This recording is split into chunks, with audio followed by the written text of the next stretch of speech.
Now what you see right in front of me is the, again, very near to production version of the Harrier EV. Now it's quite different from, again, what we saw at the Expo, and very, very similar to the regular Harrier now. So you get that same headlamp design, what you also saw on the curve just now.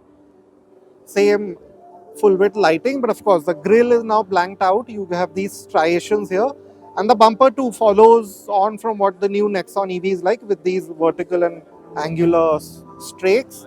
But as you can see, ADAS is still carried over here, and there's also a new paint scheme, as you can see.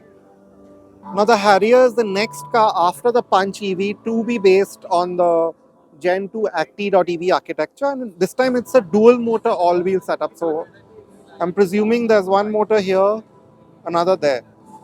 But they have had to package it pretty tightly. As you can see the battery pack hanging low. I'm assuming it'll have a fully flat floor because of how low the battery pack is hung.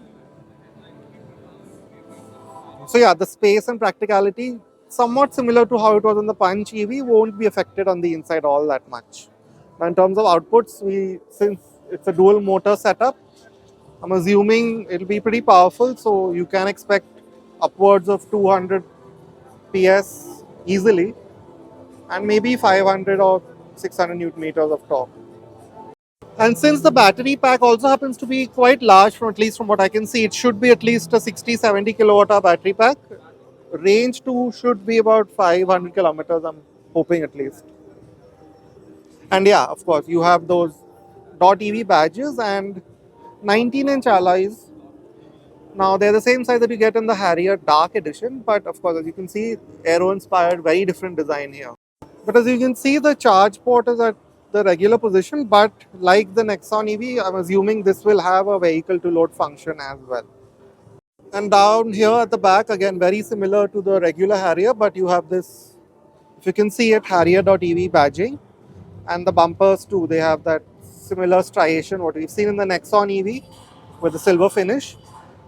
Now the Harrier EV should launch again sometime this year, maybe around the festive season after the Curve EV.